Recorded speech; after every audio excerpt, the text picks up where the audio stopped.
Muy buenas tardes, tengan todos ustedes. Soy el doctor Eduardo Antonio Lara Pérez.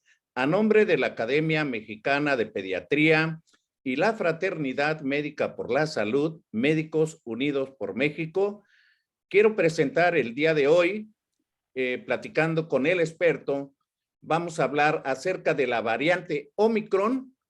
Puede ser grave y causar una crisis social y económica. Debemos trabajar juntos. Y para esto he invitado al doctor y académico Enrique Chacón Cruz. El doctor Enrique Chacón Cruz es un líder de opinión ampliamente conocido, es infectólogo, vacunólogo y tiene maestría en ciencias. Sin más preámbulo, le doy la bienvenida a Enrique. Adelante, Enrique. Doctor Eduardo Antonio Lara, muchas gracias por la invitación a la Fraternidad Médicos Unidos por México y a la Academia Mexicana de Pediatría, de quien soy pues orgullosamente miembro. Realmente pues ya hemos hablado de Omicron anteriormente, ya hemos hablado de lo que son las variantes en varias ocasiones. Ahora me voy a enfocar básicamente a algo que creo que es muy importante mencionar. Es una sola diapositiva. Dado que se ha mencionado que la variante Omicron puede causar solamente un catarrito o gripita, y esto puede ser en pacientes o en personas que ya han recibido por lo menos 2 dosis de la vacuna contra COVID-19. Sin embargo, hay millones de mexicanas que no han sido todavía vacunados. Por lo tanto, es muy importante mencionar estas cifras. Esta es una cifra que es proyecciones en México de hospitalizaciones y de hospitalizaciones en cuidados intensivos a partir de enero del 2022.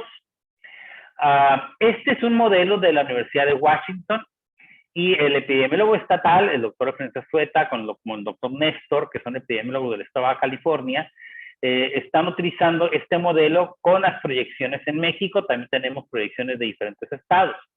Es muy importante recordar que estas cifras no son casos, son hospitalizaciones nuevas por día. ¿Okay? O sea, hospitalizaciones nuevas por día. El eje de las ordenadas o de la Y son números de casos hospitalizados nuevos en miles, ¿ok? En miles, no en cientos, en miles. Entonces vemos aquí en la línea púrpura o en la línea morada, aquí tenemos diciembre 20, enero del 21. Aquí todavía no vacunábamos y tenemos un número que llegamos a tener hasta 25,000 hospitalizaciones diarias en el país. Esta curva bajó y siguió bajando gracias a la vacunación. Tuvimos un pequeño incremento aquí en casos de hospitalizaciones por la variante Delta, que empezó en junio, julio, y tenemos un caso de hospitalizaciones. Pero como todos sabemos, en diciembre empezó a aparecer el Omicron, la variante Omicron, que es mucho más transmisible. Esto es el día de hoy. Realmente aquí el programa no me permite ponerlo al día 14, 15 de enero, 16 de enero, pero está más o menos puesto como a partir del veintitantos de enero. Si nosotros tomamos el día de hoy, o el veintitantos de enero, hasta aquí llega la curva. O sea, hoy, como a 35,000 casos nuevos hospitalarios, que ya son más de cuando no tenemos vacuna.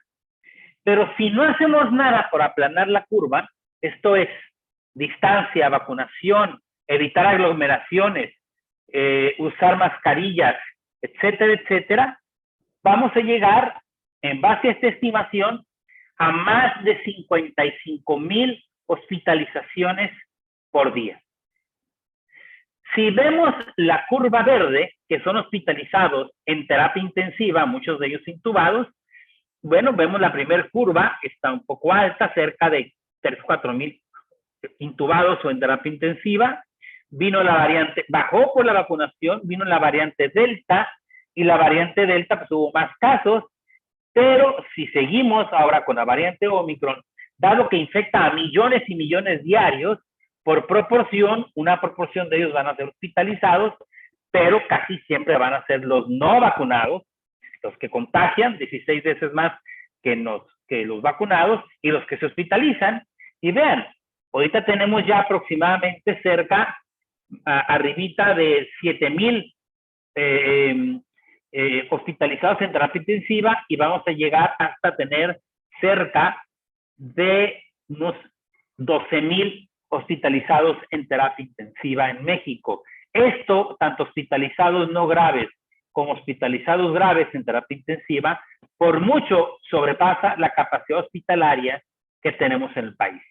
Si aquí, cuando no tenemos vacuna, se sobrepasó la capacidad hospitalaria del país, aquí va a sobrepasar por mucho.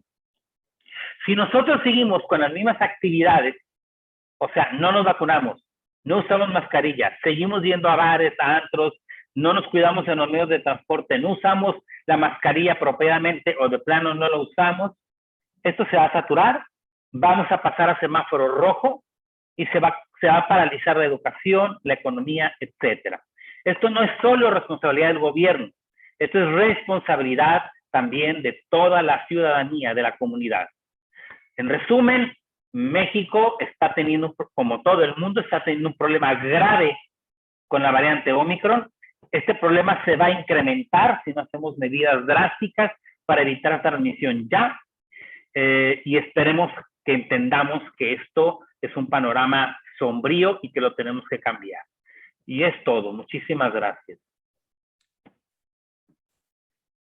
Muchas gracias, académico doctor Enrique Chacón. Creo que todo diciembre estábamos alertados acerca de la posibilidad de este escenario, puesto que la contagiosidad es importante, y se vinieron las fiestas decembrinas, las reuniones decembrinas, la semaforización en verde, y tal parece que la gente está confiada. Eso todavía aumenta más el peligro y pone en peligro también esa propuesta del regreso a clases, porque ahora se están presentando más casos en niños, incluso cada vez menores a lo que habíamos visto. Estamos viendo lactantes incluso infectados por el virus de Omicron. Y entonces, pues no sé, ¿qué recomendarías como mensaje final? Los mensajes finales: uno, Omicron en vacunados sí puede dar un COVIDcito o una gripita, en la mayoría de los casos. Sin embargo, en no vacunados puede ser grave. Los números de casos en México ya son de millones por día. Y los números de hospitalizaciones ya van en decenas de miles y se van a incrementar y van a sobrepasar nuestra capacidad y por lo tanto también va a haber más muertes. Y la economía se va a paralizar y el regreso a clases se va a paralizar. ¿Qué tenemos que hacer los mexicanos? Vacunarnos, mantener el sistema de distanciamiento, evitar estar en lugares aglomerados y principalmente que estén mal ventilados. Y por favor, somos una sociedad. Tenemos que trabajar en equipo, porque esto puede llegar a ser un enorme problema si no actuamos ya. Parece ser que en países latinoamericanos, algunos de ellos ya se está aplicando vacuna en niños de 5 años. Posiblemente esto precipite un poco el que se contemple una población infantil como grupo de riesgo para que sea vacunada. La población infantil debe ser vacunada. Desafortunadamente, las decisiones de vacunación contra COVID en México son decisiones federales. En Baja California, en base a una cantidad que teníamos ahí guardada de Pfizer, ya estamos vacunando a partir de los 13 años. El oficial nacional es a partir de los 14. Si nos queda vacuna, seguiremos vacunando a partir de los 12. Pero, repito, como lo mencionaste, Eduardo, es una decisión federal. Hay otros países en Latinoamérica que están vacunando a edades más tempranas. Creo que lo debemos de hacer, eso no hay duda. Tanto para prevenir que los niños se hospitalicen, que ya es un hecho, tanto también como para detener la transmisión, o sea, detener la pandemia.